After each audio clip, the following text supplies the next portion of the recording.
Phone చేశాను. తనకి కొద్ది కాలం క్రితం యాక్సిడెంట్ అయిందంటే ఆమెకి ఫోన్ చేశాను. ఫోన్ చేసి ఎట్లా ఉందన్నా అని అన్న తర్వాత బాగుందన్నాడు. తర్వాత తను ఎప్పుడో ఒకసారి మందిరానికి వస్తాడు, అటెండెన్స్ చేయించుకుంటాడు, వెళ్ళిపోతాడనమాట.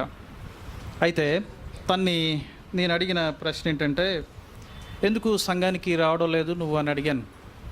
అడిగితే తను ఏమన్నాడంటే, నేను ఇక్కడ వెళ్తున్నాను, నేను అందుకే నేను రావడం లేదు అని చెప్పాడు. నేను తనతో అన్న మాట ఏంటంటే, నువ్వు వెళ్ళి, తను ఒక ఫ్యాక్టరీలో ఒక జాబ్ చేస్తాడనమాట, నువ్వు మీ ఊరిలో జాబ్ చేసుకోవచ్చు కదా, నువ్వు వెళ్ళి జగ్గిపేట వెళ్ళి అక్కడికి వెళ్ళి ఫ్యాక్టరీలోకి వెళ్ళి నువ్వు జాబ్ చేయాల్సిన అవసరం ఏముంది అని అన్నాను. అంటే తను అన్నాడు, నా జాబ్ ఇక్కడైతే నేను అక్కడికి ఎందుకు చేస్తాను అని అన్నాడు అనమాట. తర్వాత మీ పిల్లలు ఎక్కడ చదువుతున్నారు అని చెప్పాను. ఇక్కడ ఒక మంచి స్కూల్ ఒకటి ఉంది, ఆ స్కూల్లో నేను చదివిస్తున్నాను అని చెప్పాడు. అంత దూరం అంత ప్రయాసపడి అంత ఎందుకు చదివిస్తున్నావు, ఏదో ఒక స్కూల్లో జాయిన్ చేయొచ్చు కదా నువ్వు అని చెప్పాను. అంటే తను అన్నాడు, ఎక్కడ పడితే అక్కడ జాయిన్ చేస్తే ఎట్లా అన్నాను. నేను తనతో అన్న మాట ఏంటంటే, భౌతిక సంబంధమైన మన అవసరాలు తీర్చే ప్రతి వాటి కోసం అన్నీ ఆలోచిస్తూ ఉంటాం. ఆత్మ సంబంధమైనటువంటిది, అత్యంత ప్రాముఖ్యమైనటువంటిది, మన ఆధ్యాత్మిక జీవితాలు ముడిపడి ఉండేటువంటి దేవుని సంఘం విషయంలో ఎందుకు ఇంత నిర్లక్ష్యం చేస్తున్నావు, ఏదో ఒకట్లే అని ఎందుకు అనుకుంటున్నామని తనతో నేను చెప్పడం జరిగింది. ఈరోజు లోకానికి దేవుడు ఎవరో తెలియదు, లోకానికి సత్యం ఏంటో తెలియదు. సో దేవుడు ఎవరో తెలియదు కాబట్టి ఎవరో ఒకళ్ళు కరుణిస్తారని చెప్పేసి చాలామందిని వాళ్ళు వెంబడిస్తూ ఉన్నారు, నడుస్తారు. ప్రపంచం అలాగే వెళ్తూ ఉంది. క్రైస్తవ పరిస్థితి గురించి, క్రైస్తవ ప్రపంచాన్ని గురించి మనం ఆలోచిస్తే, క్రైస్తవ ప్రపంచం కూడా ఈరోజు సంఘానికి సంబంధించి, ఎస్పెషల్లీ రక్షించబడినటువంటి వ్యక్తులు నేటి దినాల్లో సంఘానికి సంబంధించినటువంటి విషయాల్లో చాలా రకాలైనటువంటి తప్పుడు అభిప్రాయాల్లో చాలామంది ఉన్నారు. ఈరోజు ఎలా ఉందంటే, ఒకటి కాకపోతే ఇంకొక చర్చ అన్నట్లుగా ఉన్నారు కదండి. ఒక సంఘం కాకపోతే ఇంకొక సంఘం. ఇందాక నేను అన్నాను కదా, ఆ బ్రదర్ ఏమన్నాడు, ఇక్కడ నాకు దగ్గర ఉంది వెళ్ళిపోతున్నాను నేను అని చెప్పాడు. ఇంకా ఎలా ఉందంటే,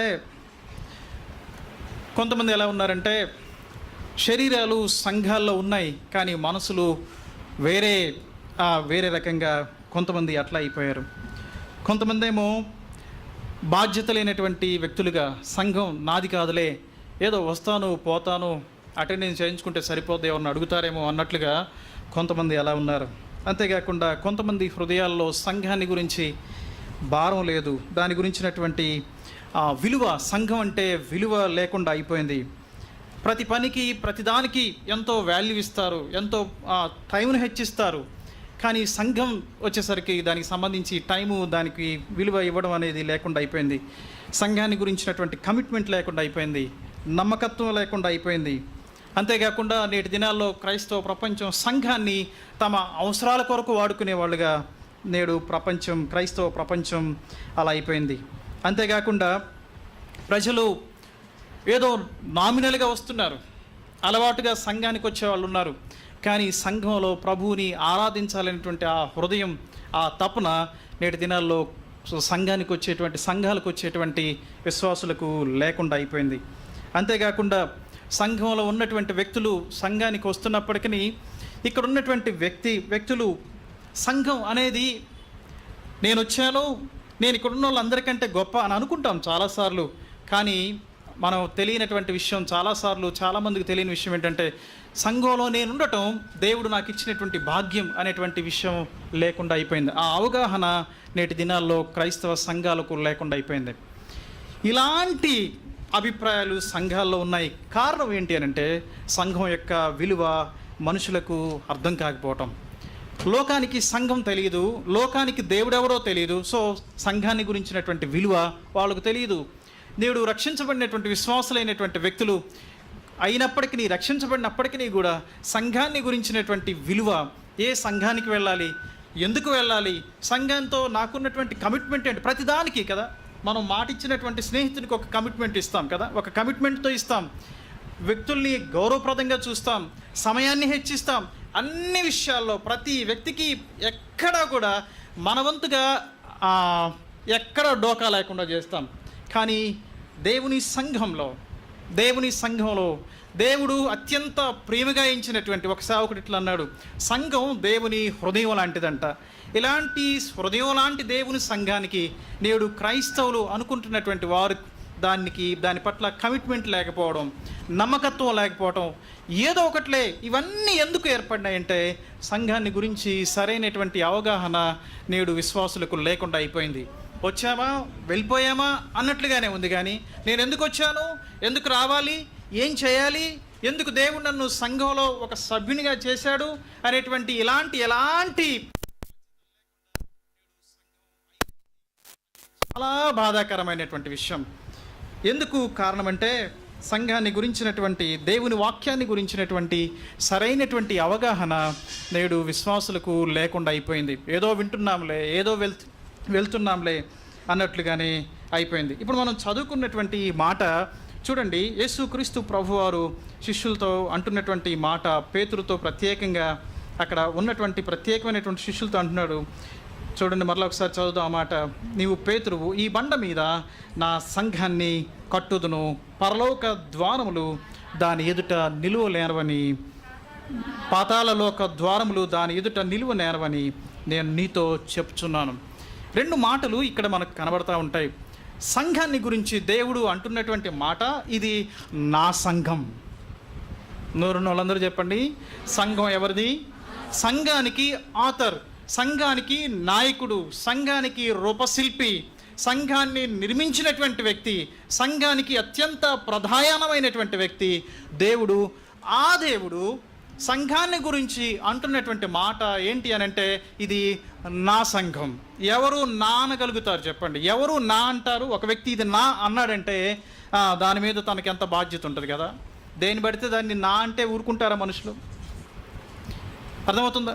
ప్రపంచంలో ఉన్నటువంటి రక్షించబడినటువంటి సమూహాన్ని దేవుడు అంటున్నటువంటి, ఇది నాది, దీనికి ఓనర్ని నేను, దీనికి నాయకుడిని నేను, దీని మీద ఎవరికి అధికారం లేదంటున్నాడు. అంతేకాదు, అక్కడ ఇంకొక మాట ఏమంటున్నాడంటే, సంఘాన్ని గురించి మాట్లాడుతూ పాతాళ లోకం యొక్క ద్వారములు దాని ఎదుట నిలువలే. సంఘానికి పవర్ కూడా ఇచ్చాడు కదండి. ఏమంటున్నాడు చెప్పండి? ఏమని పవర్ ఇచ్చాడు? పాతాళ లోక ద్వారములు దాని ఎదుట నిలువలేరవు అన్నాడు. ఇంత పవర్ సంఘానికి ఇస్తే, ఇంత ఆధిక్యత, ఇంత ప్రివిలేజ్ దేవుడు సంఘానికి ఇస్తే, నేడు సచ్చుబడినట్లుగా, నేడు శక్తి లేనట్టుగా, నేడు బలహీనమైందిగా ఉండడానికి కారణం ఏంటంటే, ఇగో నేను ఇందాక చెప్పాను చూడండి, సమస్యలు ఇవి సంఘంలో వ్యక్తులకు ఉన్నటువంటి రోగాలన్నమాట. ఈ రోగాల మూలంగా అర్థమవుతుందా, దేవాతి దేవుడు నాయకుడిగా ఉన్నటువంటి ఈ సంఘం ప్రపంచంలో అత్యంత శక్తి కలిగినట్టుగా ఉన్నటువంటి ఈ సంఘం నేడు సచ్చుబడినట్లుగా అయిపోయింది. సంఘాలు చాలా ఉన్నాయి. అన్ని సంఘాలు అనుకోవడానికి ఈరోజు లేకుండా అయిపోయింది. ఎందుకు అనంటే దేవుని వాక్యం ఒక్కటే ఉంది.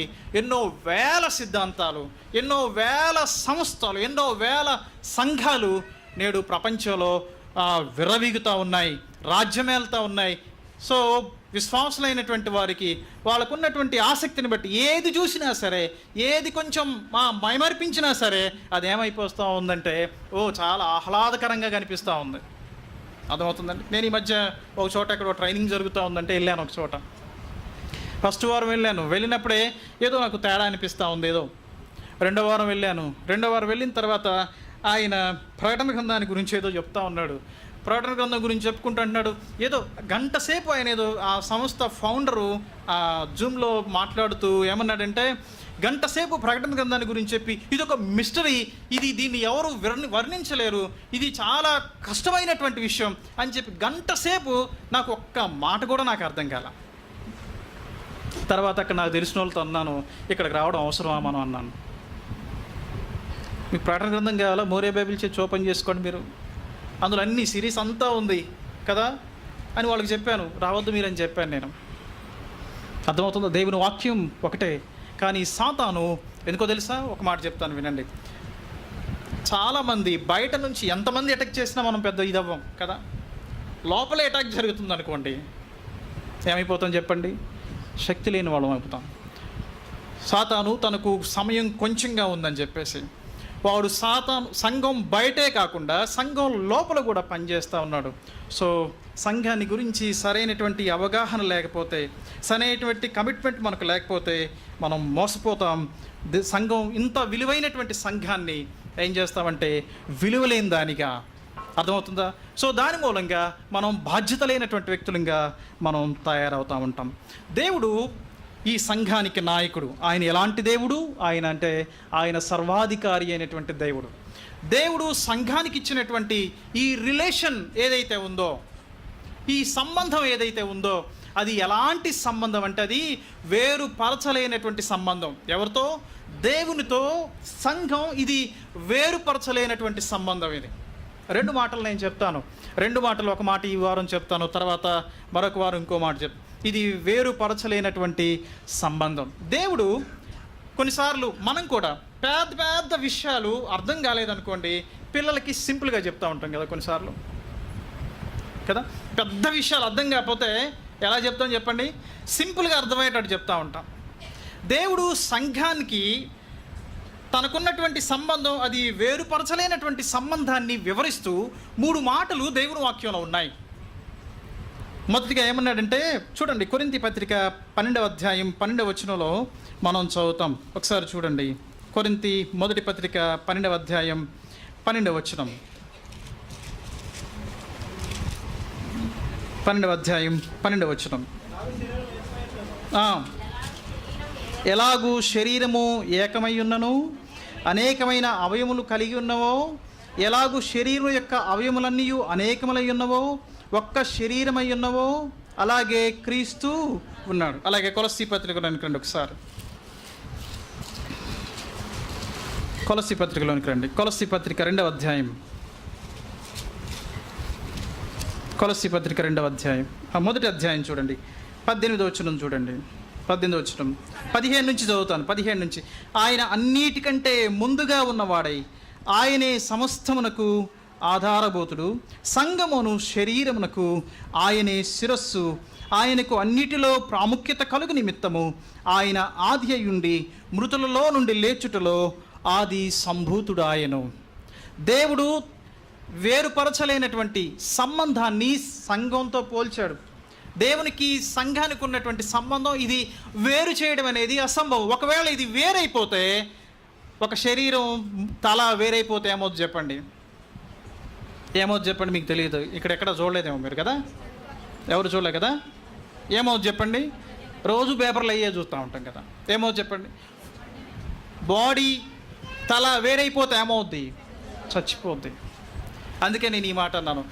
సంఘం, దేవుడు ఈ రెండింటిని వేరు చేయడం ఇది అసంభవం, సాధ్యం కాదు. ఒకవేళ ఏ వ్యక్తి అయినా సరే దేవుడు శిరస్సుగా ఉన్నటువంటి ఈ సంఘాన్ని వేరు చేస్తే ఆ సంఘం ఏమైపోద్ది అంటే చచ్చింది. చచ్చిన శవాన్ని ఎన్ని రోజులు ఉంటి పెట్టుకుంటాం చెప్పండి? ఎన్ని రోజులు పెట్టుకుంటాం చెప్పండి? ఎన్ని రోజులు పెట్టుకుంటాం కదా. అది నిష్ప్రయోజనమైంది. అర్థమవుతుందా? దేవుడు సంఘానికి ఇచ్చినటువంటి విలువ ఇంత శ్రేష్టమైంది. అర్థమవుతుందా? ఇందాక మనం కొరింథీ పత్రికలు చదివినటువంటి మాట, శరీరం ఒకటే, అందులో అవయవాలు చాలా ఉన్నాయి కదా. అవయవాలన్నీ వేరువేరు అవయవాలు ఉన్నాయి, వేరువేరుగా పనిచేస్తూ ఉన్నాయి. దేనికదే కదా, ఏ పనికి ఆ అవయవం ఉంది. అన్నిటికీ దేనికి దానికే అంటాము మనం, అనం. ఇదంతా ఒక శరీరం అంటాం. అంతేకాకుండా శరీరంలో చేతులు పెరగలేదు, కాళ్ళే పెరిగినాయి. ఏమంటాం చెప్పండి? ఆరోగ్యకరమైనటువంటి వ్యక్తి అంటామా? ఆరోగ్యకరమైన వ్యక్తి అంటామా మనం? ఏమంటాం చెప్పండి? ఆరోగ్యం లేనటువంటి వ్యక్తి అంటాం కదా. ఆ వ్యక్తిని వికలాంగుడు అంటాం. అర్థమవుతుందా? దేవుని ఆశ, దేవుడు అంతగా వేరుపరచలేనటువంటి ఆ సంబంధం కలిగినటువంటి దానిగా సంఘాన్ని చేశాడు. దాని అర్థం ఏంటంటే, ఇగో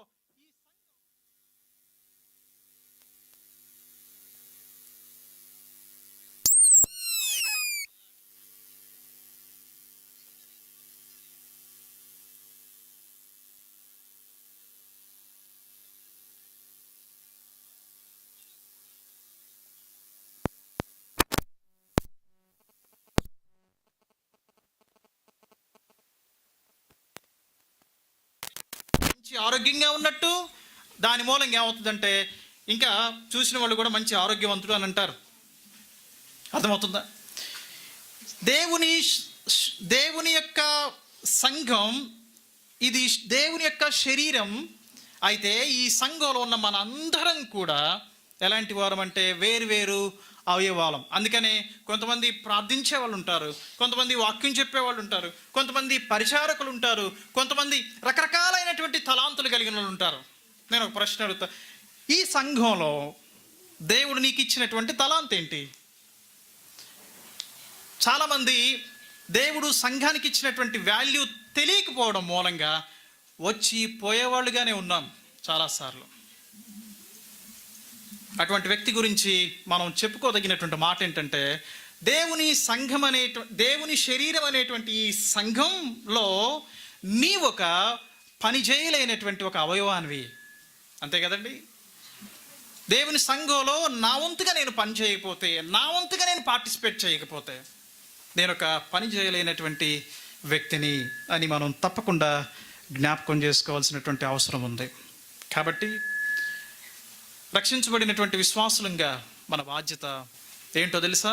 దేవుడిచ్చినటువంటి ఈ ఆధిక్యతను, దేవుని శరీరంలో అవయవంగా చేయబడినటువంటి నీవు ఇగో నమ్మకంగా యథార్థంగా నీ పనిని పూర్తి చేయడం. ఇక్కడ అర్థమవుతుందా? ఇక్కడ ఎవరు హెచ్చుతగ్గులు ఎవరు లేరు దేవుని సంఘంలో కదండి. ఇక్కడ ఎవరు హెచ్చుతగ్గు లేరు. అందరం యేసుక్రీస్తు ప్రభు రక్తంలో విమోచించబడినటువంటి వాళ్ళం మనందరం, అవునా కదా? ఇక్కడున్న వాళ్ళు రకరకాల కులాలకు సంబంధించిన వాళ్ళు అయి ఉన్నారు, వాళ్ళ ఎడ్యుకేషనల్ బ్యాక్గ్రౌండ్ వేరు, వాళ్ళ జాబ్స్ వేరు. ఏదేమైనప్పటికీ మనం అంతా ఒకటే. ఏంటిది? యేసుక్రీస్తు ప్రభు రక్తంలో కడగబడి విమోచించబడిన దేవుని శరీరం అనే సంఘం. ఇది నీకు ఆధిక్యత. దేవుని సంఘంలో ఉండి దేవుని సంఘంలో దేవుణ్ణి ఆరాధించే పని, దేవుణ్ణి గణపరిచేటువంటి పని, అది దేవుడు నీకు ఇచ్చిన ఆధిక్యత. ఎప్పుడు కూడా నేను అని నువ్వు ఎప్పుడు అనుకోవద్దు. అర్థమవుతుందా? ఇది మొదటిది, దేవుడు సంఘానికి ఇచ్చిన వేరు చేయబడలేనటువంటి సంబంధం. నా ప్రశ్న, దానికంటే ముందు నేను ఇంకొక మాట చెప్పి నేను ఈ ప్రశ్న మీతో వేయాలి. ఇంకొక విషయాన్ని గురించి కూడా దేవుని వాక్యం చెప్తా ఉంది. చూడండి ఒకసారి ఎఫ్ఎస్సి పత్రికలోనికి రండి. ఒకసారి ఎఫ్ఎస్సి పత్రిక 2వ అధ్యాయం. ఇంకొక ఎగ్జాంపుల్ అర్థం కావడానికి, తనతో ఉన్నటువంటి సంబంధాన్ని అర్థం కావడానికి దేవుడు ఇంకొక ఉదాహరణ చెప్పాడు. 2వ అధ్యాయం 20వ వచనం చూడండి. క్రీస్తు యేసే ముఖ్యమైన మూలరాయి అయి ఉండగా అపోస్తలులను ప్రవక్తలను వేసిన పునాది మీద మీరు కట్టబడి ఉన్నారు. ఇది 2వ ఉదాహరణ మనకు అర్థం కావడానికి. ఆయనతో మనకున్నటువంటి ఈ యొక్క సంబంధాన్ని దేవుడు వివరిస్తూ, సంఘాన్ని ఇందాకేమో శరీరం అన్నాడు. శిరస్సు ఎవరు? అందరూ చెప్పండి అమ్మా. శిరస్సు ఎవరు? యేసుక్రీస్తు ప్రభువారు. ఈ శిరస్సుతో నీకు సంబంధం లేకపోతే నువ్వు ఒక చచ్చిన శవం లాంటి దానివి. రెండవది, దేవుడు యేసుక్రీస్తు ప్రభువుని గురించి మాట్లాడుతూ సంఘం అనేది దేవాలయంతో పోల్చాడు. రెండవదిగా దేంతో పోల్చాడు? దేవాలయంతో పోల్చి దీనికి మూలరాయి, అత్యంత ప్రధానమైనటువంటి రాయి ఎవరన్నాడు? యేసుక్రీస్తు ప్రభు అన్నారు. తర్వాత పునాదిని గురించి మాట్లాడుతుంటారు. అపోస్తలు ప్రవక్తలు వేసినటువంటి పునాది అది దేవుని వాక్యమే. అర్థమవుతుందా? నేడు చాలా చోట్ల మనకు కనిపిస్తూ ఉంటుంది కదా, అపోస్తలు పలానా డాష్ డాష్ అని కదా, లేకపోతే పలానా ప్రవక్త డాష్ డాష్ అని. ఈరోజు వాళ్ళు ఎవరూ లేరండి. అర్థమవుతుందా? అటువంటి పేర్లు చూసి వాళ్ళేం పెద్ద తోపులు అని అనుకోవాల్సినటువంటి అవసరం లేదు. దేవుడు ఏ ఉద్దేశంతోనైతే వాళ్ళను రక్షించాడో, ఏ ఉద్దేశంతోనైతే ఎంతవరకైతే వాళ్ళకు పరిచర్య భారాన్ని అప్పగించారో వాళ్ళు తన పరిచర్యను పూర్తి చేశారు, మనకు దేవుని వాక్యాన్ని అందించారు. ఈరోజు సంఘం ఇగో యేసుక్రీస్తు ప్రభు వారు మూలరాయిగా ఉన్నాడు, దేవుని వాక్యం అది పునాదిగా ఉంది, దాని మీద మనం కట్టబడతా ఉన్నాం. అర్థమవుతుందా? యేసు ప్రభు ఒకసారి ఒక ఉదాహరణ చెప్పాడు. బండ మీద కట్టబడిన ఇల్లు, తర్వాత ఇసుక మీద కట్టబడిన ఇల్లు గురించి ఒక ఉదాహరణ చెప్పాడు. ఆయన చెప్పినటువంటి ఆ యొక్క ఉదాహరణలో రెండు రకాలుగా ఆ ఇంటి యొక్క రెస్పాన్స్ మనకు కనబడతా ఉంటుంది కదా. బండ మీద కట్టబడినటువంటి ఇల్లు స్థిరంగా ఉంది అన్నాడు కదా. ఇసుక మీద కట్టబడినటువంటి ఇల్లు ఎలా ఉంది? కూలిపోదు. ఈరోజు సంఘంలో ఉన్న ప్రతి వ్యక్తి నువ్వు గుర్తుపెట్టుకోవాల్సిన విషయం, నీవు దేవుని యొక్క దేవాలయంలో ఒక భాగం. నువ్వు అర్థమవుతుందా? ఈ బిల్డింగ్, ఈ ఇల్లు మనకు చూస్తే ఈ సున్నం కొట్టేసి సిమెంట్ కొట్టేస్తే ఇటుకలు కనపడతా ఉంటాయి కదా. ఏదన్నా ఒక ఇటుకను తీసి పక్కన పెడితే ఏమవుతుంది చెప్పండి? అక్కడ ఏం కనపడుతుంది చెప్పండి? అన్నీ ఒక ఇటుక ఏమవుతుంది చెప్పండి? మొత్తాన్ని ఏ ప్లాన్ అయితే మనం చేస్తామో అది కంప్లీట్ అయిపోతాం. అర్థమవుతుందా? నేనున్నాను ఇక్కడంటే ఏమవుతుంది చెప్పండి? నీ స్థానంలో ఏమవుతుంది చెప్పండి? గ్యాప్ అట్లాగే కనపడతా ఉంటుంది. అర్థమవుతుందా? యేసుక్రీస్తు చెప్పిన ఈ ఉపమానంలో ఇసుక మీద కట్టబడిన ఇల్లు కూలిపోయింది, బండ మీద కట్టబడిన ఇల్లు ఏమైంది చెప్పండి? వినండి, ఈ ఎఫెసీ పత్రిక 2వ అధ్యాయంలో ఉన్నటువంటి ఈ మాటలో 2 విషయాలు మనకు జ్ఞాపకం రావాలి. ఒక విశ్వాసి యేసుక్రీస్తులో ఉండాలి మొదటిగా. రెండవది, ఆ వ్యక్తి దేవుని వాక్యంతో తను సంబంధం కలిగి ఉండాలి. ఈ 2 ప్రాముఖ్యమైనవి. అర్థమవుతుందా? యేసుక్రీస్తులో ఉండాలి, తర్వాత దేవుని వాక్యంతో, సరైనటువంటి దేవుని వాక్యం అనే మాట నేను వాడతాను ఇప్పుడు ప్రస్తుతానికి. సరైన దేవుని వాక్యంతో సంబంధం ఈ 2 ఉన్నప్పుడు ఆ వ్యక్తి ఏమవుతాడంటే వృద్ధి చెందుతాడు, ఆ వ్యక్తి వర్ధిల్లుతాడు, ఆ వ్యక్తి స్థిరంగా ఉంటాడు. అర్థమవుతుందా? సంఘాలు చాలా ఉన్నాయి కదా, చాలా ఉన్నాయి. ఒక మాటలో చెప్పాలంటే మన ఇండియాలో క్రైస్తవులను చూస్తే భయం వేస్తూ ఉంది. వామ్మో, వీళ్ళు ఏ మత మార్పిడి చేసి ఎవరిని ఎక్కడ మారుస్తారని భయం ఉంది. అర్థమవుతుందా? భయపడి ఏం చేస్తారంటే కావాల్సినవన్నీ చేసుకుంటా ఉన్నారు, నో ప్రాబ్లం. అవతల ఎవరు? నాయకుడు ఎవరు? మీకు మత్తయి సువార్త 16 గుర్తు రావాలి. ఎవరి సంఘం ఇది? దేవుని సంఘం. ఆయన నాయకుడు కదా. పెద్దోళ్ళు కొన్ని పనులు చూస్తూ ఉంటే పిల్లగాళ్ళు చేస్తుంటారు చూడండి. ఏం చేస్తామని చెప్పండి? పిల్లలు చేస్తూ ఉంటే మనం నవ్వుతూ ఉంటాం వాళ్ళని చూసి, అరే భలే కదా చేసే పనులన్నీ అవే, వాటిని పక్కన పెడదాం. చూడండి, దేవుడు దేవాలయంగా చేయబడినటువంటి ఏ సంఘమైనా దేవునితో సంబంధం లేని, దేవుని వాక్యంతో సంబంధం లేనటువంటి ఏ సంఘమైనా అది ఖచ్చితంగా కూలిపోతుంది, తప్పకుండా. అర్థమవుతుందా? అందుకే నేను అన్నాను, ఇది వేరు చేయబడలేనటువంటి సంబంధం దేవునితో. ఇది 2వ మాట. 3వ మాట మూడవ ఉదాహరణ చెప్పి నేను ముగిస్తాను. 3వది, దేవుడు సంఘంతో తనకున్నటువంటి సంబంధాన్ని పోలుస్తూ ఇంకొక మాట వాడతాడు. యోహాను సువార్త 15వ అధ్యాయంలోనికి రండి. యోహాను సువార్త 15వ అధ్యాయం.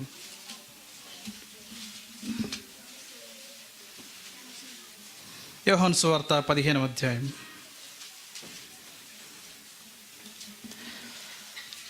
మొదటి వచనం చూడండి. నేను నిజమైన ద్రాక్షావళిని, నా తండ్రి వ్యవసాయకుడు, నాలో ఫలింపని ప్రతి తీగను ఆయన. చాలు. దేవుడు తన సంఘానికి, తన సంఘానికి ఆయన ఇచ్చినటువంటి యొక్క కనెక్షన్ ఏదైతే ఉందో దాన్ని ఏమన్నాడంటే, ఇగో నేను ద్రాక్షావళిని, తీగలు మీరు. అర్థమవుతుందా? ఒక మాట, కొమ్మలు లేని చెట్టును మనం ఊహించగలుగుతామా? ఇంకో మాట మీకు అర్థం కావాలని చెప్తాను. ఊహించవచ్చు. కొమ్మలు వేరుగా ఉండి, కొమ్మలు వేరుగా ఫలిస్తూ, ఏంటి సంబంధం లేకుండా ఉన్నటువంటి ఎక్కడన్నా మనం చూడగలమా? మనం ఎప్పుడన్నా చూడగలుగుతామా? మనం ఎప్పుడన్నా ఒక రోజు కనబడుతుందేమో కదా, చాలా అద్భుతంగా కనపడుతూ ఉంటుంది కదా. రెండో రోజు కనబడుతుందేమో మహా అయితే. తర్వాత ఏమవుతుంది చెప్పండి? ఎందుకు చెప్పండి? ఎందుకు? దానికి జీవాన్నిచ్చే చెట్టుతో సంబంధం కోల్పోయింది. అందుకని ఆ తీగ ఏమైపోయిందంటే వెండిపోయింది. అర్థమవుతుందా? అందుకే నేను అన్నాను, ఇది దేవునితో సంఘం అనేది ఏంటంటే వేరుపరచలేనటువంటి సంబంధం. అర్థమవుతుందా? నేను ఒక మాట మీ దృష్టికి తీసుకొని వస్తాను. ఇంత ఆధిక్యతనిచ్చి, ఇంత ప్రాముఖ్యతనిచ్చినటువంటి ఈ సంఘాన్ని గురించి నీకు అర్థం కాకపోతే, అర్థమవుతుందా? చాలాసార్లు లోకంలో ఉన్నటువంటి వ్యక్తులతో సమయాన్ని గడపడానికి, లోకంలో ఉన్నటువంటి వ్యక్తుల మధ్య మంచి వాళ్ళుగా ఉండడానికో, లేకపోతే మన యొక్క మనం ఆధిక్యతను ఎంతో ఇస్తూ ఉంటాం. కానీ గుర్తుపెట్టుకోవాల్సిన విషయం ఏంటంటే, మనం మర్చిపోయేటువంటి విషయం ఏంటంటే, ఇది సంఘం, ఇది దేవుని దృష్టిలో చాలా విలువైంది. సంఘం దేవుని దృష్టిలో అత్యంత ప్రాముఖ్యమైనది. అర్థమవుతుందా? సంఘాన్ని ఎవడైనా తాకితే అది దేవుని హృదయాన్ని తాకినట్లే. రక్షించబడినటువంటి మనకు దేవుడిచ్చినటువంటి ఈ యొక్క సంబంధం ఏదైతే ఉందో, అర్థమవుతుందా, ఈ విలువను గుర్తించి రక్షించబడిన ప్రతి వ్యక్తులుగా మనం నమ్మకంగా మన బాధ్యతను నమ్మకంగా నిర్వర్తించటం, అది దేవుణ్ణి ఆరాధించటం. ఇదే యోహాను సువార్తలో 2 మాటలు నేను చెప్పి ముగిస్తాను. చూడండి, తీగలను గురించి మాట్లాడుతూ, దేవుడు ఏదైనా తీగలను గురించి తీసేయాలంటే 3 విషయాలు ఉంటే తీగను తీసేస్తాడంట. అర్థమవుతుందా? 2వ వచనం చూడండి, నాలో ఫలింపని ప్రతి తీగ తీసి పారవేయును. తర్వాత 2వ వచనం చూడండి, పనికిరాని తీగలను ఏం చేస్తాడంట? పారవేస్తాడంట. 6వ వచనం చూడండి, నా యందు నిలిచి ఉండని యెడల వాడు తీగ వలె బయట పారవే. వినండి. దేవుని దృష్టిలో ఇంకొక మాట కూడా నేను మీ దృష్టికి వస్తాను. మనం కొన్ని వస్తువుల్ని ఇంటి ముందు